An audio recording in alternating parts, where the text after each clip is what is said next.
Hello and welcome to Bordeaux Unpicked episode 2.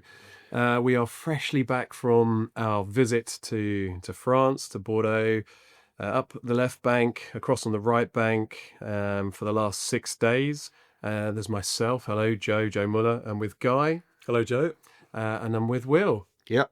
Morning. Morning, following on from our previous one, which we did last week. We're back and we have sort of entrenched ourselves in 2024 as a vintage for the last not including yesterday. We went out on Wednesday, returned Monday evening. We had 4 beautiful days weather-wise, and we had a couple of showers here and there, which is a word which we probably used when we discussed 24, but a very fruitful trip, and I think we really got to grips with the vintage quite nicely. Stylistically, we had a lot of conversations. So amongst our visits and tastings there, including the weekend, was a lot of sort of lunches and dinners with various people that we know in Bordeaux. So we had some good quality time as well with people to really sort of pick the brains and hopefully get an understanding of the vintage, digest it, and come onto here to chat about it and move forward with our sort of offers and releases. So maybe we'll start with, initial reactions are all sort of digested amongst us all. We've discussed them whilst we were out there. Maybe, Guy, do you want to start off with what we sort of learned about the vintage, I guess? We had a bit of an idea in the previous pod, and you obviously nearly went through a sort of a vintage summary on what we knew already, but obviously now that we've been there, maybe you can elaborate a bit further. Sure. Thanks, Joe. 24 was the blindest vintage that I've been into, I think it's fair to say, from a tasting perspective.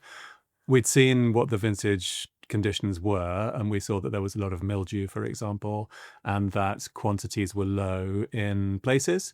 And so we had a little idea of what that might mean for the style of the wines. But I think personally, I was quite sort of blind going into it in terms of what really we were going to be confronted with stylistically from the wines. And I think the first thing to say in terms of what we found is that this idea of the season as a bit of a knife edge is something which did come through in the tastings. And there were certain wines that have trod that very fine path between very tricky growing conditions successfully. And the wines are therefore really lovely wines. There are others, to call a spade, which have slipped off that knife edge. And I think, for one reason or another, have found the season to be particularly challenging, whether it's mildew, whether it's the conditions, whether it's the sorting or the practices in the cellar. And they're wines that perhaps we won't be recommending this year. So it's quite divided, I think, in that sense. And I don't think it's a vintage in which you can point to a specific commune or a specific side of the Gironde and say, this is a left bank, this is a right bank vintage, this is a Pauillac vintage. I don't think we have that luxury in 24. It's very much on an estate by estate basis. Yeah. So, that's the first point to make. I've just put together a little kind of vintage report, which we'll send around on email, hopefully today or in any case very soon. And I described 24 as a series of hurdles. And I think this idea of there being various key stages in the growing season where you had to get over a hurdle in order to keep running, almost like the Grand National. And the first hurdle for me, I think, was essentially down to resource, by which I mean money. And it's a rich estates vintage, I would say, in a certain sense, that if you had enough pickers who were readily available, if you had enough vineyard workers who could be summoned at a WhatsApp messages amount of time away, then you could be very reactive in the vineyards. And the estates which were organic, for example, had to be even more reactive because they were dealing with a vast number of sprayings. I mean, some people were talking about over 20 sprayings, even into the 30s during the course of the growing season. And that's a lot of work in the vineyard. Yeah, we even, when we were speaking, obviously tasted at some of the bigger estates, if you like, who have that resource and that money and sort of cash power, if you like. And they were talking about the smaller estates with a lot of sympathy themselves, weren't they? They were saying that we really feel for the guys who cannot, like you said, have the size of the team which need to tend to the vines so regularly through a season like 2024, but also for the means, which I know you'll get onto, within the cellar. So it's not even as if, the big players are, waving their flag of success and saying, "Oh, look, this is great for us." It's more a case of empathy and sympathy amongst what is, like you said, a vintage with mixed outcome. Yeah, yeah. And I think it was interesting to note that where I would totally agree, Guy, that it's not left or right bank. There's maybe a slight leaning towards top estates on the right. Only I felt because of the size of the estate, which means you can pick in 2.5 whatever days, which is just totally unfeasible if you've got sort of 40, 50, 60 hectares on the left bank. So there was that. And also, I mean, it was interesting, a couple of people I think did suggest to us, and one very explicitly, that if this sort of vintage happens again, then frankly being organic is just an absolute nightmare. Yeah. So this whole spraying scenario, which they had to start, if you get behind the ball and you're organic, that's crazy. You've got to do so many sprayings. And also, if you're organic and you're doing 26, 27 copper sprayings in the vineyard, you start to wonder if this makes organic sense in a funny sort of way. Yeah. So it has been a bit, it could be a bit of a watershed in terms of selection and in terms of organics, because it is an Atlantic climate after all, and it gets, when it's wet, it's wet. Yeah, just to explain to people who are listening, the organic approach is to limit the number of products that you're allowed to use in your vineyards, and one of the products which is key and is allowed, slightly controversially, is a copper solution, which you can use to spray your vines. The downside is it only stays on the surface of the grapes, the leaves. It doesn't penetrate into the sap of the vine, and that sounds like a good thing, surely. But the downside in a vintage where it rains a lot is that as soon as you sprayed and it rains, it gets washed off and you have to essentially get out there and do it again. So with synthetic products, which will penetrate into the sap and then circulate around within the vine, you only need to spray once and it's not affected by subsequent rain. So that's in a nutshell the challenge. Just to go back to these sort of idea of hurdles, I think the second one was when they got to sorting. And sorting happened in the vineyard to begin with. And then it happened at great reception in the winery, in the Shea. And every year it seems that there's a new sort of toy that Bordeaux's winemakers have. And very much this year, everybody was talking about the density sorting bath, or what they call a sort of densometric, I think that was the word that they were using. It's essentially a sugar solution which you set at whatever level corresponds to what you perceive to be ripeness of your grapes. And the grapes that are ripe sink to the bottom, and the grapes that are not ripe stay on the top. And the ones at the bottom then get funneled off using a sort of screw system and go through into the next stage of the process. Yeah. In 24, they were using a combination of sorting in the vineyard by hand, then vibrating sorting tables, which have been around for years, which then led through to this densometric sorter. And then I think some were using an optical sorter, which uses lasers to look inside the berries. And then they would go through another process of manual sorting, so it's It's all a bit Crystal Maze, really, isn't it? Yeah. I was expecting Richard O'Brien to suddenly appear out of the wings, but yeah. Yeah, well, I was going to say, it's all a bit X Factor. The big houses with the money, it's like going through to the next round, to the next round, to the next round, and the final stars are the ones who make it onto the stage. Yeah, it's slightly surprising that there were any grapes left at the end at all in some cases, but there we go. So that was the sort of next hurdle, and then I think after that, it's then down to what you do in the cellar. Well, first of all, what you do with extraction. So during vinification, whether you are quite light in terms of the amount of tannin you're extracting. The berries, it's worth saying, were fairly thick-skinned in 24, so the extractable tannin was actually quite high.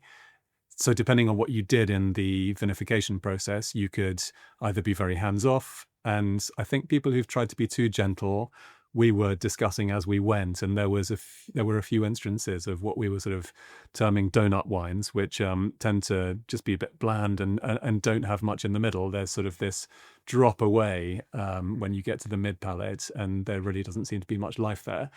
Or on the other hand, if you extract too much or include too much press wine in your final blend, then you can just end up with tannins that outweigh the fruit. And there were a few instances of wines which we felt, I don't know how this fruit is ever going to cope with the vast amount of structure. So you really need to find balance somehow in all of these components. Yeah, well, that's great. I think that's a brilliant starting point for us to maybe sort of jump in on. And takeaways, for me, myself, what I learned from the vintage, sort of following on from you, Guy, and picking up on some, certainly like the mildew pressure we obviously mentioned, I didn't necessarily have a full grasp on how early that mildew really materialized in the growing season, because it was sort of from mid-April onwards is when it really kicked in. And so for me, I guess beforehand, I had this perception, I was sort of thinking, oh, well, that's going to be a sort of a later sort of attack, and that's where it's all come through just because of the way the climate was. But obviously that materialized very early, which is bad news, because straight away it means generally quite a protracted flowering. And that was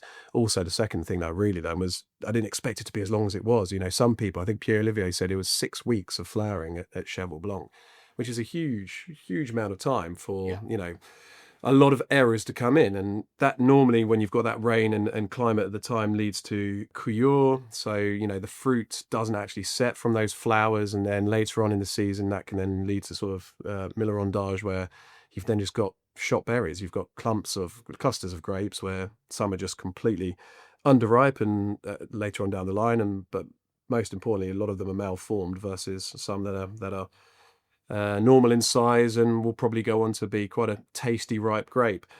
I think it's you mentioned on the man hours as well. We were chatting to Edouard Labrière, and he gave a stat which really stayed in my head as well about the man hours. He said normally per worker per vintage it's 1,800 hours that his guys are in the vineyard. This year was 2,200 per worker. So it's a pretty brutal increase, which again, talking about resource, that is a huge amount of money extra that everyone needs to find to make a relatively to make a wine that was 14 hectolitres. Yeah, that's right. I mean, when he said 40, I thought, well, that's not bad, and then I realised he'd said 14. So I mean, it's pretty patchy. That's probably the lowest we had, wasn't it, in terms of yields, how low they were. One of the first growths, I think, said that in some of their Merlot plots they were down to 10. Oh yes, you're right. Yeah, Margot. But even so, it's pretty low. And so, yeah, I mean, that yield theme is correct, and it started in the vineyard, and then as you said, it went through all the rigorous sortings. And so that's where you may hear some people sort of say, oh, actually we were 39 hectolitres per hectare, but when they actually made the wine, it was down to something like 23 or 24. Yeah. And then I think the final one, which I hadn't fully appreciated, was the attack of rot, and by that I mean botrytis. So for me, I think the success of the vintage, and I've been totting up some corresponding picking dates and some of the wines that I do like, and I'm not saying this as a general rule, but the later you could pick, I think, was the best outcome. But obviously you're sacrificing your crop with the risk of rot and botrytis. And I think a lot of people had sleepless nights on when to start picking because they can see botrytis spreading through their vineyards. However, they're wanting physical maturity with the grapes and phenolic maturity. So I probably didn't appreciate that to the degree, and they really sort of drove that message home when we were out there. But ultimately, some of the grapes were fantastic, and Eric Koller, the winemaker and technical director at Lafite, he said the taste of the grapes was impressive and in harmony at harvest. And I think that's which maybe we can come on to some discussion, is a point where, because of that harmony, maybe people thought that there was maybe a bit more material to play with and maybe push in their vinifications, because that was where we found a real broad a range of quality and styles, wasn't it, in the structure of the wines and extraction. Yeah, avoiding astringency of any sort by pressing too hard was absolutely key. Yeah. It must have been very nervous times when you were thinking about harvest dates, though, because you're quite right that, people had to wait for maturity. I think it was Olivier Berrouet at Petrus who said that there was no real option for him using underripe grapes. He had to wait, regardless of whether that meant losing a higher proportion of the crop. And he made the slightly tongue-in-cheek point, but I think it was a good point that there was no risk of being overripe in 24. You were, your best case scenario was full ripeness. Yeah, I think that's true. And I think when you're buying these wines, do bear in mind the individual circumstances of these chateaus and winemakers. Olivier Berrouet's objective at Petrus, and they're set up there because of who they are, is to make the best expression they can do of that vintage with their harvest, and they can afford to, in theory, lose a hell of a lot of yield if they needed to make that brilliant style of Petrus in a certain year.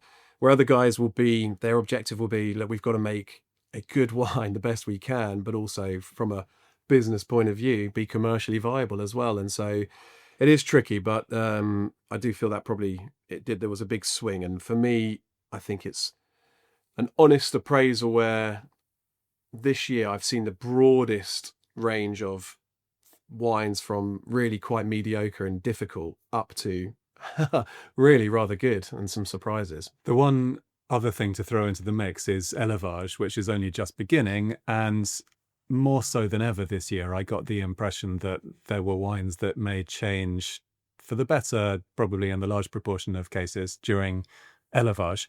I think it's a crucial factor in the style of a final wine. And, we taste the Bordeaux vintage so young, so early, that it seems almost unfair to make an assessment of a wine's final character at this stage. But I think more so than ever in 24, we're seeing something in its very first stages of gestation. So in many cases, it may improve markedly during élevage. And also, don't forget that they are allowed to blend in some of the next vintage if they want to. So up to 15% of 25 could be eventually blended into these 24s. So that may make a difference. Yeah. I mean, the élevage will be very interesting to watch, and I think it's quite interesting to note, and it shows you a rather strange practical thing, but they have to order their barrels in sort of May, June time, and so obviously they'd order them probably expecting a slightly bigger harvest than they ended up getting because of that botrytis threat at the end.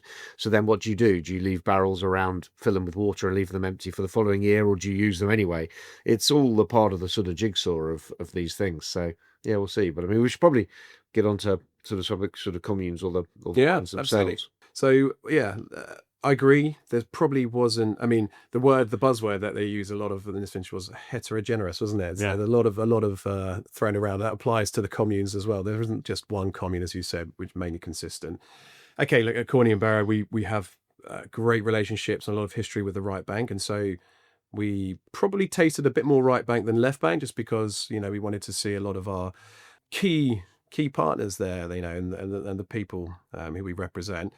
I think right bank overall felt a little bit more consistent, and all cards on the table. There was probably 12, 15 estates that we didn't taste just because we didn't necessarily have the time. So there's a few like Monrose, Pichon Baron, and on the right bank as well. The likes of Figeac and Pavie and things like that. So, but we did get around to tasting quite a lot. So do you want to sort of highlight any?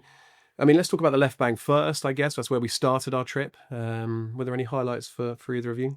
Well, I mean, one of the winemakers who was more philosophical, as I say in the report, in sort of all senses of the word, is Francois Micheville. And he has a reputation of making very strong wines in more challenging vintages. And I don't think 24 is going to be any exception. I think his Teutreau-Boeuf and Roc de Com are both beautiful. And will in due course be lovely wines to add to any collection. I think in a vintage like 24, you can almost see these wines' personalities without any of the vintage character kind of obscuring them up front. And Francois made the point that the rainy weather degraded and tenderized the polyphenols, by which he means the tannins. And the fact that you get this softness of structure in the Micheville style of winemaking, in a funny way, he was almost saying that it was aided by the conditions of 24. So, as a starting point, I think those are not a bad place to begin recommendations. Yeah, no, I loved that. Although you've decided to start us on the right bank.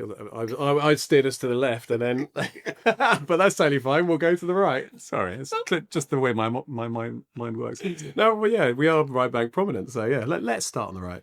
No, agreed. I love Teutreau-Boeuf. I mean, at the end of my tasting note, and I mean this in a really lovely sort of manner, I sort of said it's Tetra Boeuf turned down a couple of notches. And what I mean by that is, this is perfect because in a vintage where, clarity of sunshine was very, was in short supply, those lovely sunny days, he's a man who can really sort of get ripeness into the most difficult times. And there was that lovely sort of juiciness that you do get in there and that degradation. And quite often in certain vintages, they can be very unctuous and very textured. But there was this lovely sort of chalky tension within Tetra Boeuf that I don't often get myself at this early stage. Yeah. So I think that was one of my highest scorers.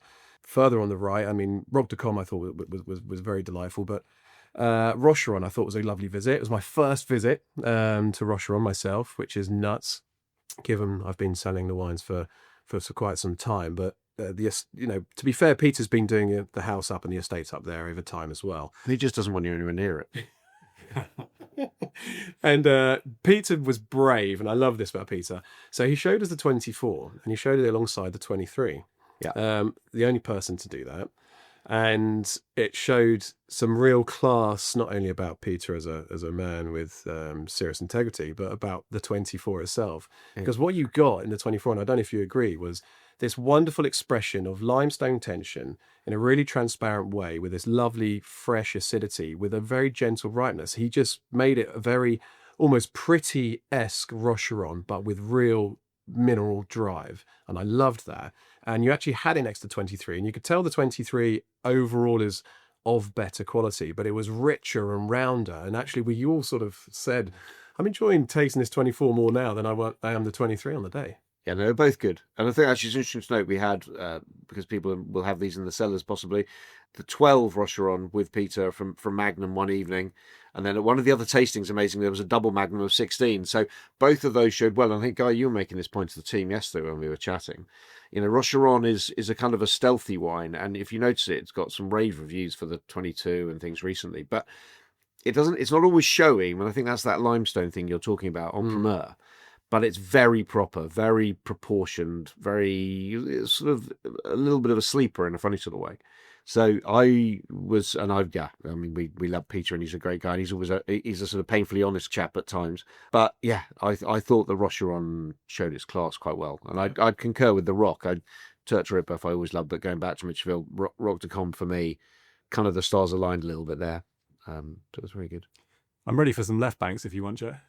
Well, I'm in trouble with my left and right. Before we do, though, Okay. I think I have to. The wine of the vintage for myself, not head and shoulders, but certainly I think a clear winner, again, man of the people moment, was Petrus. That was just extraordinary, because there are some wines within this vintage where charm is to be found in the wines. And that's, and for me, when I was reviewing the wines and going through my sort of mental assessments where every time I was writing a tasting notes, I wanted to sort of see if I could find a wine that had some charm. And what I mean by that is some fruit accessibility, some element of sort of florality or lift that sort of sucked you in as well aromatically. But then it was also what the guy sort of talked about as the opposite of that donut wine, something that had flow from the attack all the way through, transitioned, and you had fruit that went through the journey of the wine all the way through to the finish. Because look, let's be honest, overall the wines are a little shorter than normal, some very abrupt and clipped, others less so, and you wanted that sort of transition all the way through. And there was quite a few wines that we did find that, but Petrus was that onto another level. It had a real unbelievably finesse style to it. The tannins had this silkiness, but there was a genuine slight richness to the palate as well, and it was as elegant as hell. It had that lovely clay mineral sort of irony character sort of subtly brooding in the background, but in a most wonderfully open and charming manner. So I think we have to say that before we go on to the left bank. I know, Dad, going on to Saturday morning when we had our sort of traditional Merck's tasting, I thought some of the wines there were superb. And I think Latour Pomerol, maybe it knows it's now fully owned, although it's been made for donkeys by JP Merck's team. But that's now actually owned by the Merck's fully. And I thought Latour Pomerol was a bit of a star.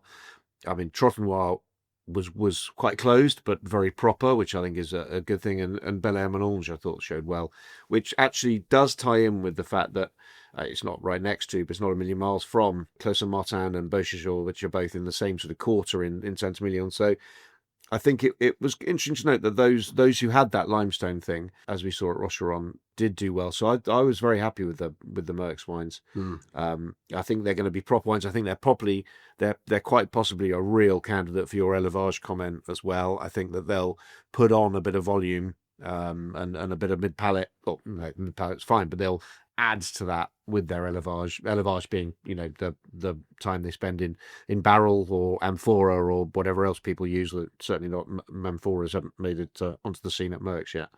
I agree. I mean, I think those Saint-Emilion names that you've mentioned show that the plateau of Saint-Emilion has actually done really rather well in places. And I think that's possibly going against my earlier comments of you can't generalize. I think there's a collection of wines that have done really rather well on the plateau of Saint-Emilion. Just going back to Trotanoir as well, that for me is a good example of a wine which is just full of personality, and it rises above the vintage in the way that terroir of Trotanoir can, that it's got a power and an innate concentration, which this will not be an early drinking wine in any shade of the imagination. It will definitely go the distance and provide some really good cellar-worthy long-term wine. It's quite a good taste in there, actually, because you go across the whole range. There's 3, in fact, that weren't produced: Hosanna, Le Grange, and Le Grave. And on the day, I think we had a bit of split opinion in terms of what was our favourite. Because I know Trot I love, and it's no secret that's one of my favourite Pomerols. I've said it many a time. But the Bel Air Melange I just thought was a beautiful wine because there was unbelievable finesse for the vintage that they managed to get into that. And it's going back on your comment about the Saint-Emilion as well. So maybe, upon reflection, Saint-Emilion Plateau really has performed stronger than usual. I'm quite often more team Pomerol, so to speak. But that Bel Air Melange, I left, my final tasting note was there's focus amongst a playful mindset, and I loved that about it. So yeah, it's a really good job from Merckx, all in all. Cheval Blanc, maybe just a final mention before we go on to the left bank, just because I'm excited to see what they do with the price. The wine was very, very good. They were heavily involved in the density baths. Certainly, they vinified. They tried to sort of group their crop with that sort of potential alcohol using the density bath and vinified them in parcels separately. And last year they came out at a good price. Hopefully this year they'll follow suit, and I think there'll be a lot of intrigue and demand for it if they do. So, but yeah, if we go across the Bordeaux and the Gironde and go into the left, where would you like to start? Well, I mean, I thought actually I might start where we finished with Carmo Brion. If we're going to sort of go literally from the right bank up and up the left, I thought Guillaume and his technical director Guillaume did a very good job. I thought Calm was tasting very well. It's maybe a more serious Calm in a way than we've seen the last few years. It can often be quite luscious. I mean, the 21 and the 17 Calm, for instance, as we mentioned, I think in the last pod, both drinking really, really wonderfully. And I think this will be best given 4, 5, 6 years to sort of flesh out. But that was really impressive. I'm not sure. It'll be interesting to see what other people say. I'm not sure. We didn't seem to have the greatest tasting at Aubryon, or the whites I really liked, but it'll be very interesting to see what other people have said, because we were literally there for a quick tasting.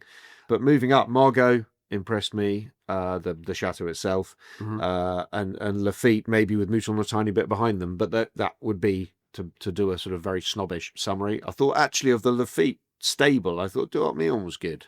Yep. And maybe it's not the way they want to see it sort of seen, but when you do the tasting of Lafite, Carrois de Lafite and Duart, it's, for me, becoming quite evident that Duart sort of fits in between the other two.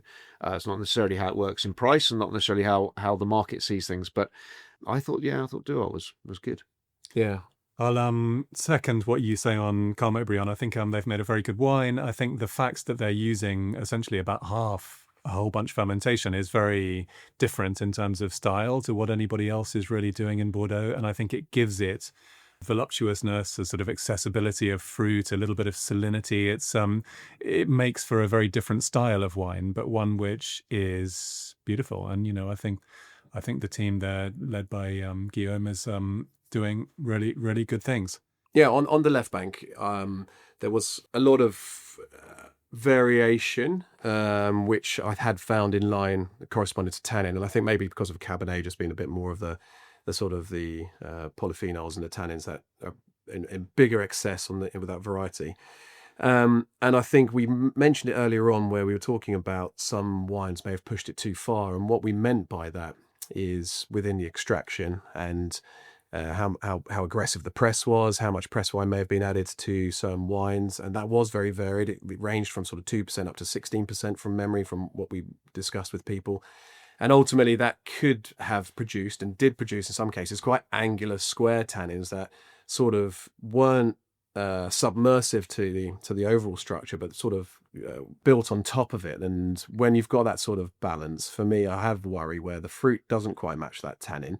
You've still got quite a high level of acid, and there is lighter alcohol. Is when that wine ages and the tannins fully resolve, you're going to be left with the acid, certainly, but what else is going to be there to sort of help play with it?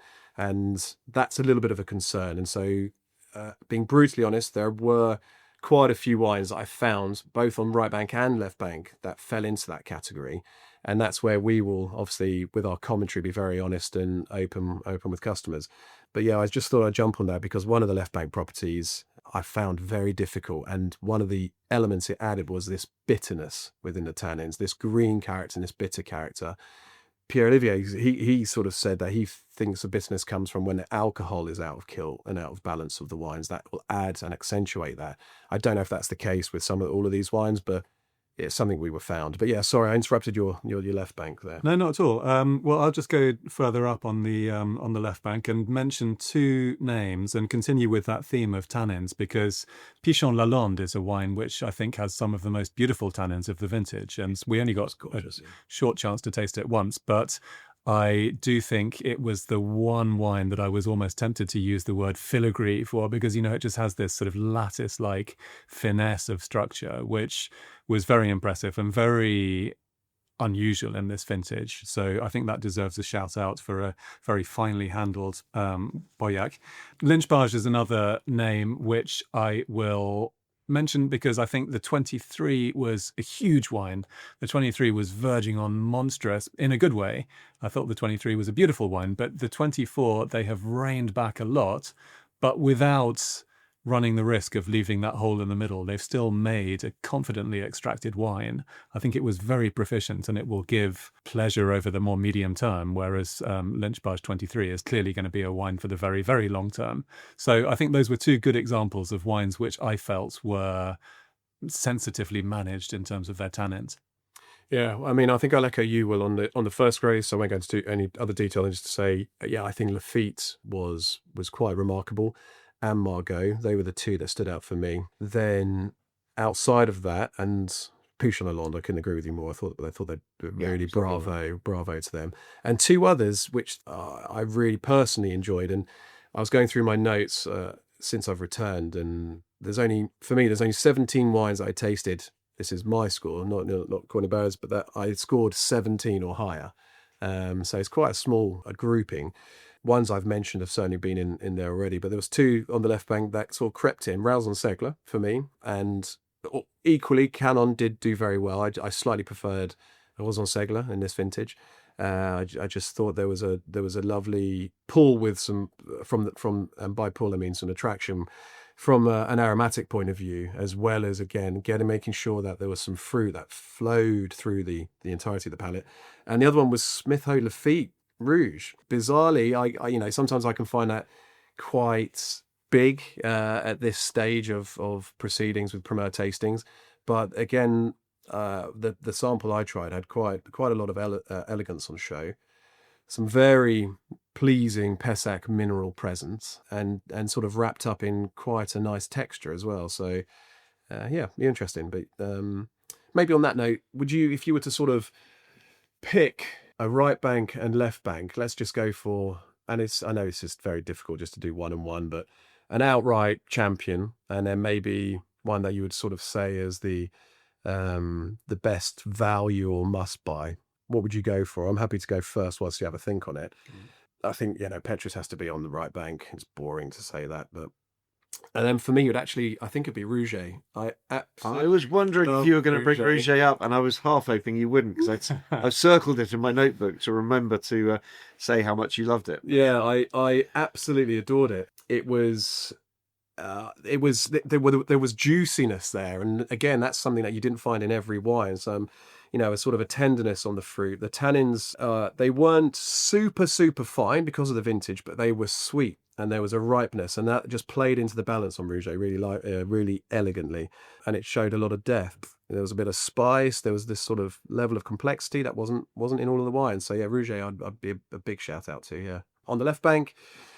My biggest score on the left bank probably went to. I'd probably do Lafitte on the left, and then I will champion Roson Segler. I mean, Pichon Lalonde I think may be coming, but I think your guy, that's one that you were really taken with, so I'll leave that possibly to you. I don't know. Yeah, well, you've mentioned two of the names, or at least two of the names that I would have mentioned, so I'll pick some different ones. I think if we're starting on the left, I would mention Chateau Margaux. I thought that was beautiful. One of the first wines we tasted, but it really stuck with me through all of our tastings, and that is something that I do commend to you. On a more day-to-day level on the left bank, Pic Caillou Rouge is a wine that I have great affection for. And I think Paulin Calvé, who makes that wine down in Pessac, deserves a shout out. I think some really good things being done there. And as a more everyday wine, that's one to seek out. On the right bank, you've picked Petrus already. We've already mentioned Tête Roteboeuf, which is definitely up there. I'll go for Cheval Blanc, which I thought was a beautiful wine in 24. And I think what Pierre-Olivier Clouet is doing there is fantastic. And he's one of the winemakers of his generation, I would say. So definitely a wine to seek out. And then a more humble right bank. Let's have a think. I like Bourgneuf a lot, actually. So I think for a Pomerol with a good degree of accessibility in 24, I think Bourgneuf, which is just down slope from Trotanoir, but made in a relatively accessible manner, I think is a wine that's worth having a look at. It is like a baby trot, isn't it? Yeah. Yeah. I mean, I've sort of been slightly being a bit of an old fart. I've gone for slightly more emotional choices, but I would go for Latour Pomerol in Pomerol. Because I think it's always a bit of a sleeper, and I just adore the wine, and emotionally the fact they now fully own it and all that.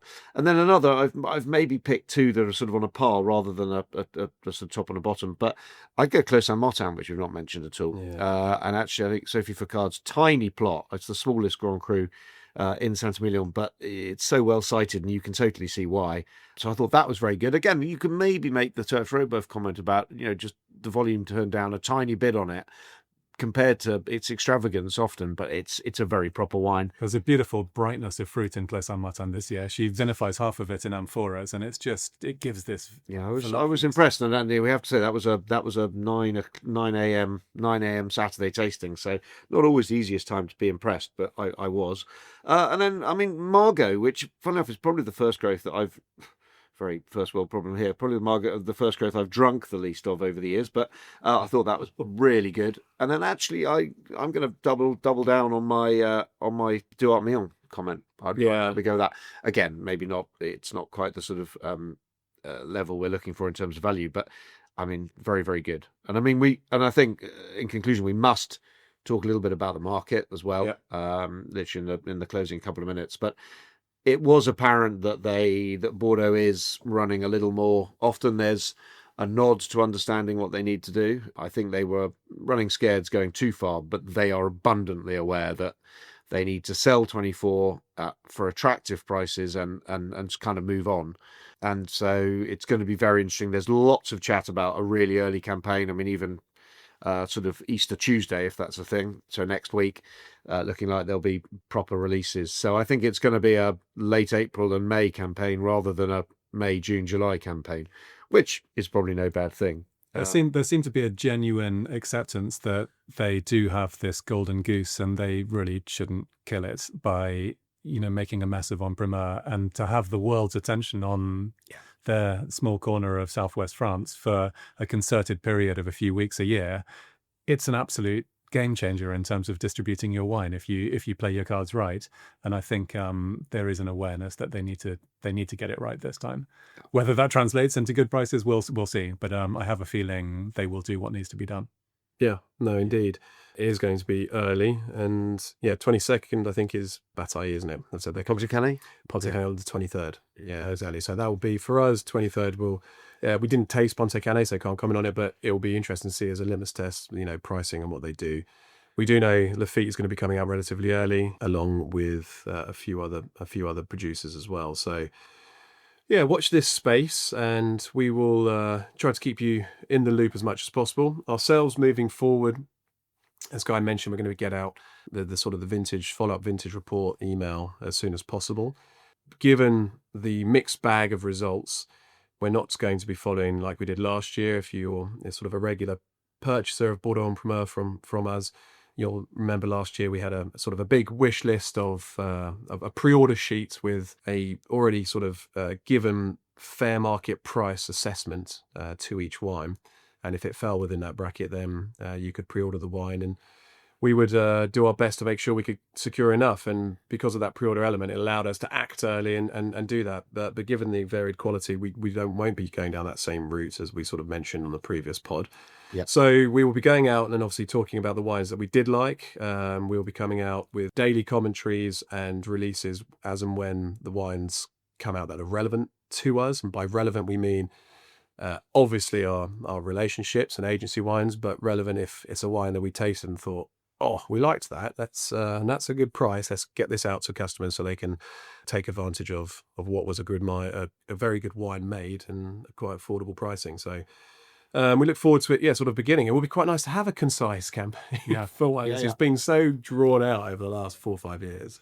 And one thing that we won't be shy of doing this year is if we feel that there's good value to be had in one of the previous vintages, such as the 23 or the 22, rather than the 24, we'll say that. And I think, the advice we give will try to be as impartial and realistic as possible. Yeah, I think it's a very good point. We haven't really touched on whites and sweets, but it was obviously a good white vintage. We tasted a few things. It's not a big part of Entrepreneur, but do keep an eye out for those, or, and certainly like 21 and 17, it really did seem to be very good. And the sweets, we tasted a handful. Personally, I don't know that they do themselves any favours being Entrepreneur, but they're there. And I think they will be gorgeous wines for the future, but you don't need to buy them now. Let's be frank with that. Yeah. I actually really enjoyed Blanc de Douarnenez as well. Both the white and red. They were very good, yeah. Wonderful. Well, look, we will leave it on that note. There will be a weekly podcast coming with Bordeaux en Primeur as the campaign properly gets underway, as we did last year, summarising what had been released. There'll probably be quite a lot to talk about at the end of the week, because if they are going to be coming thick and fast, we'll have to sort of nitpick out what we think is worth highlighting and bring to your attention. And in the meantime, have a lovely long Easter weekend. It's goodbye from me. It's goodbye from me. Happy Easter and goodbye from me. Lovely.